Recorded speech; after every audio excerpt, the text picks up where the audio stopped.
Howdy gamers, Old Gamer Guy here, coming at you from a rainy rooftop somewhere in Chernobyl. I'm still not really familiar with the map, so I'm not sure exactly where I am, but from up here on the roof looking at this town, I'm thinking about 7 Days to Die once again, comparing the two games.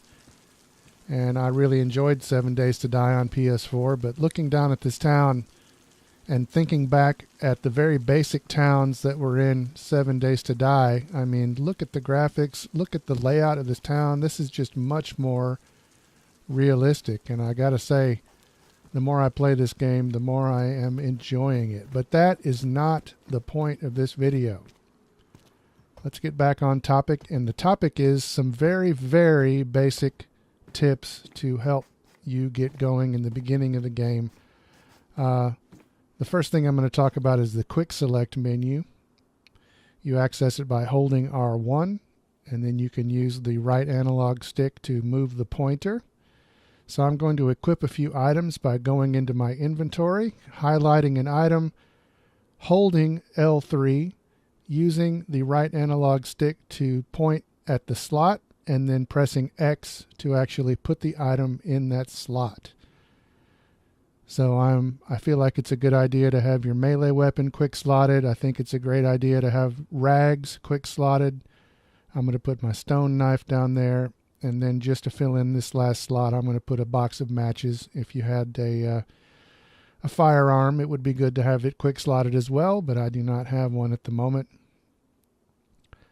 Yeah, so how this would work is when you're moving around the world and you need to use one of these items quickly, you would hold R1, then use the right analog stick to point at the item you want, press X to put it in your hand. And I figured out how to quick slot items fairly early on, but it took me quite a while to figure out how to actually use those items. So this was a gigantic breakthrough for me, and hopefully it will be helpful to you.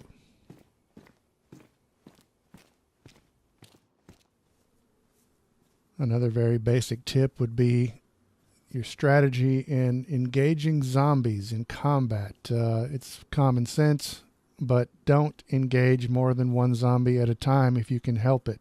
You can be fairly sneaky and go into a crouch, and you can get fairly close to them before they'll see you. If you saw the other videos I've made so far, then you saw me kill a couple of zombies with a road flare, and you saw just how long that takes. A hammer is much quicker, much more efficient, as you might imagine. And also in those videos, you would see me kill a zombie, and then I would walk up to it and look at it and then walk off, because I was expecting some sort of a button prompt saying, you know, press square to loot or something. This game does not work that way. You use the touchpad to bring up the inventory menu, and then the things that are in the immediate vicinity will be on the left. And I'm going to kill this zombie here and show you what I'm talking about. Once again, I'm going to use the hammer, which I cannot stress enough. It is much better to use than a road flare. It's shocking, I know, but studies have suggested that the hammer will bash in a brain much quicker than a road flare. So, okay, one thing that just happened is that this zombie got me wounded and I'm bleeding. So I'm quick selecting my rags to use as a bandage, and I'm holding R2 to bandage my bleeding wound. So it's a good thing I had rags quick slotted.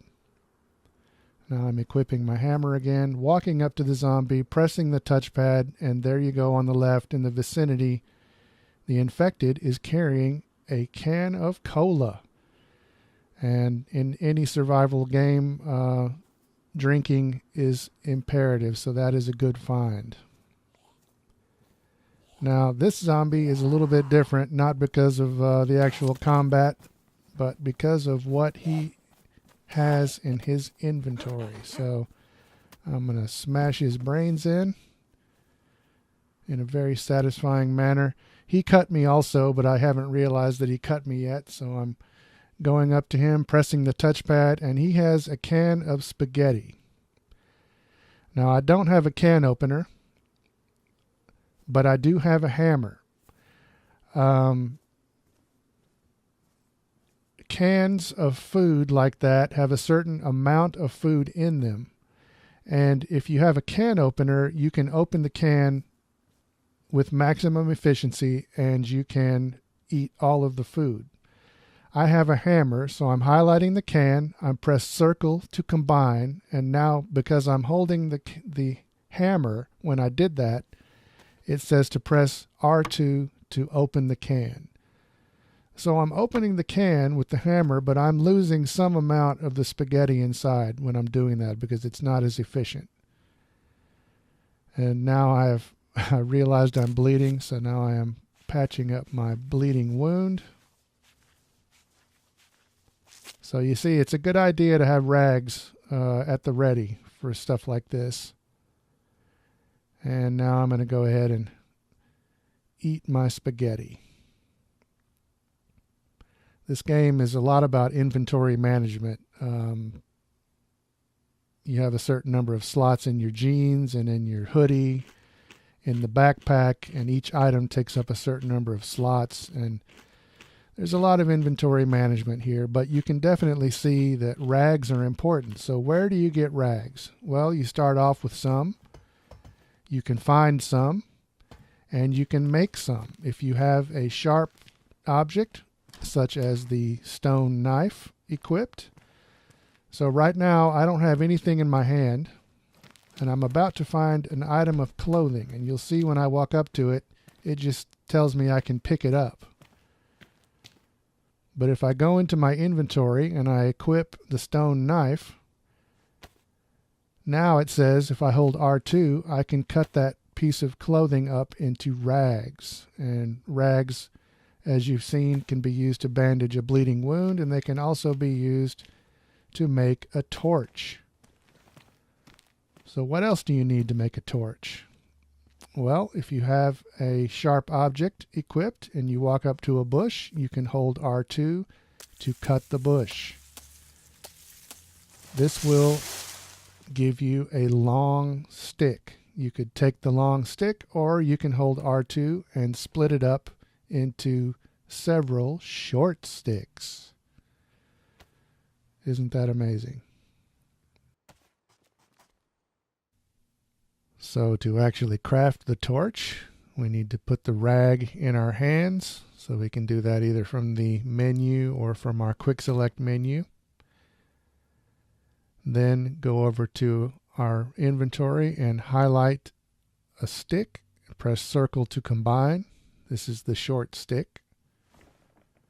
And it says I can hold R2 to craft a torch, or I can tap R2 for the next recipe, which is a fireplace, or basically a campfire. So with the rags and a short stick, I could make a campfire or a torch. But I happen to have a long stick in my inventory, so let's highlight that in the inventory, press circle to combine. We'll see what we can make out of that. And I can press R2 to craft a torch. So with rags and a long stick, all you can do is make a torch out of those two items. So I held R2 to make the torch. There it is on the ground. I picked it up with square, and now it has to be lit. It just so happens that I have some matches. I guess if you had an existing torch, if you were playing with a friend and they had a burning torch, maybe you could light your torch from theirs. A road flare works, but I just put the torch into my hands. I combined it with the matches. Now I'm holding R2 to light the torch. Let there be light. And there is light. And I saw that it is good. So the torch is fueled by the rags that were used to make it, as you will see here in just a second. If I go into my inventory, under the torch symbol, you can see there's a rag symbol with a 3 next to it. That is 3 inventory slots. That's not necessarily 3 rags. That's 3 inventory slots. And then a little bit later on, I look at it, and those rags are burning away. So I imagine if you were to combine rags with the burning torch, that you could make it burn longer. That's just a guess. But my torch finally went out, and that torch lasted about 8 minutes of real time. So you can see that having a sharp object like a stone knife is an important thing to get rags and to get the sticks to make your torches and whatnot and your campfire. But where do you get a stone knife once yours breaks? I believe there's a way to sharpen your stone knife and basically repair it. But if you want to make a new one, you need to have some small stones. So if you have a pickaxe, you can mine for rocks in certain places like this one. And that has created some large stones on the ground. Now I'm holding R2 to make that into smaller stones, or a smaller stone. And you need to have 2 small stones to actually make the stone knife. To do that, you need to have a small stone in your hands, and then you could either combine it with another small stone that's in your inventory, or if there is a small stone on the ground, walk up to it, hold R2 to craft the stone knife.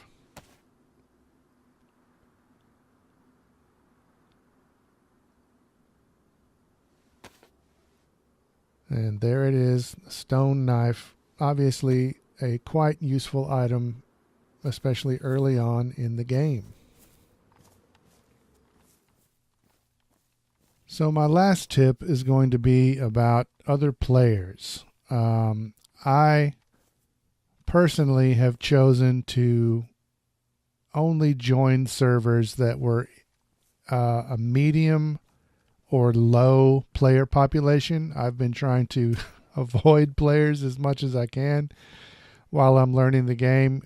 You can see, I think, from the videos that I've made that the inventory system and the controls in general do have sort of a learning curve, and you need to spend some time with both of them to figure out, how to do even very basic things. In my first video, I had a problem figuring out how to equip and light a flare for a little while. But yeah, so I'm sure I'll eventually join some other players. I have already joined a PS4 community for DayZ, and I look at it and I've asked some questions, and people are friendly and they give answers and whatnot, but I haven't tried to join any groups just yet. I've been trying to get the hang of the game myself before I inflict myself upon a group. So yeah, but even joining, there is no way to play this game completely solo. You can't play a private game where you or only you and your friends are in the world. You join servers and they have a population of low, medium, or high, and there's always a chance you can run into other players, and I have run into a few other players. I've actually run into 5 total players since I've started this game.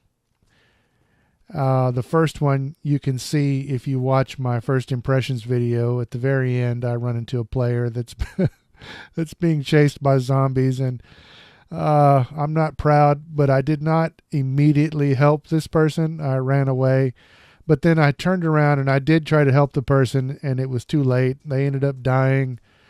It was too little too late on my part, and I will have to live with my shame on that account. But the other ones I've run into were 2-player groups. The first 2-player group I ran into, I don't know if both of them you could say were hostile. One of them was definitely hostile. I was going around and I was looting some buildings, and I was about to log off, quite honestly. I was just about to log off. I was just trying to loot a few things.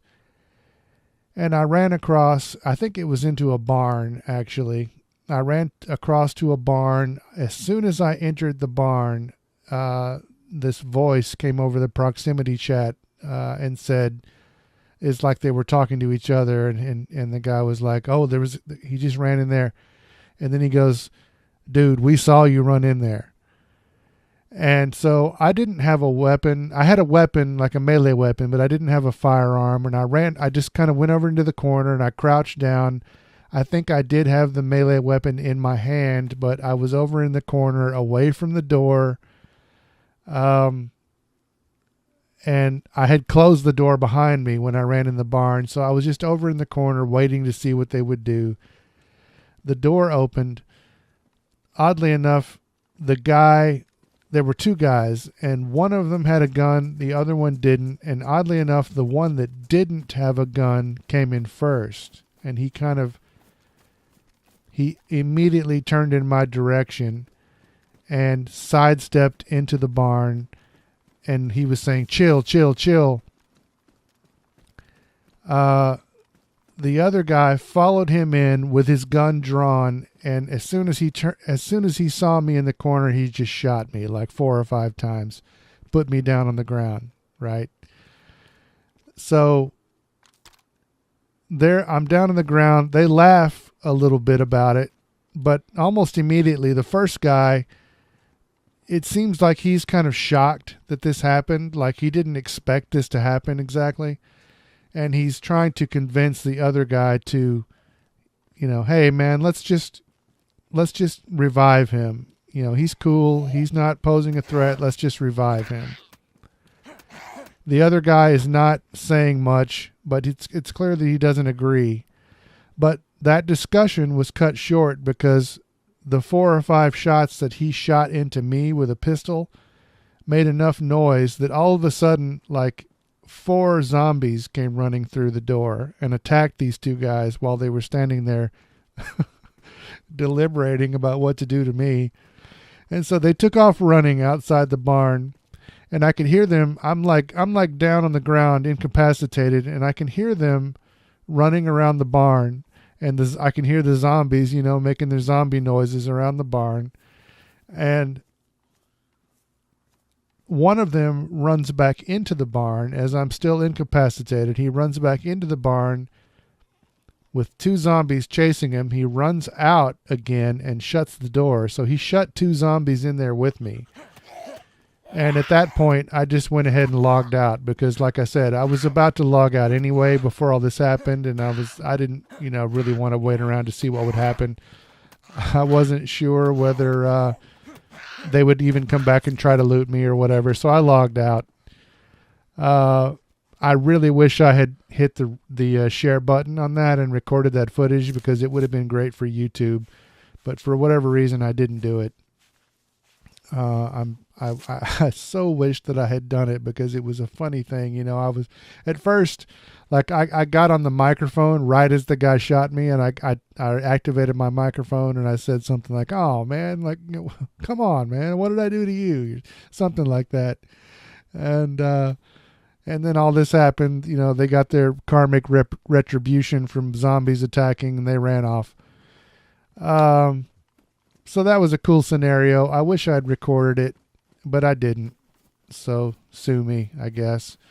But the second group of 2 that I met was very different because I was standing inside a house and I was going through my inventory. As you can see, the inventory system was kind of weird and cumbersome. And so I was going through some things and trying to decide what to keep and what to lose. And these 2 guys one guy actually entered the house while I was in there, and he didn't say anything to me. I got on my microphone quickly and was like, "Hey man, I don't want any trouble. I don't want any trouble." But he didn't say anything. He jumped once or twice, I guess in greeting. I don't know. But and then he ran out of the house. And I walked outside, and that's when I noticed there were 2 guys because I saw he and his friend running away down the road. And I just kind of was like, "Hey, man, good luck. I don't want any trouble, but good luck." And Yeah, so that pretty much covers all of the player encounters that I have personally experienced so far. But the one encounter, it was enough for me to say, be very careful about who you approach. Don't automatically assume people are going to be friendly. They can rob you and leave you alive, but with nothing, or they could kill you and just take all your stuff. So my last piece of advice is just don't necessarily trust anybody. I'm playing solo. A lot of people, I think, play solo, but especially if you see a group of players running around, don't just walk up to them and think that it's all going to be cool. Yeah, I guess that about sums it up. So yeah, these have just been some kind of very basic tips. These are not obviously secret things. These are just things that I feel like probably should have been included in a tutorial in some way. Very, very basic stuff that helped me once I figured them out, but hopefully they'll help you out. This video has gone on for quite a while now, so I'm going to end this. And yeah, as usual, I think I'll be making more videos of this game because I really like DayZ so far. But that will do it for this video. So thanks for watching.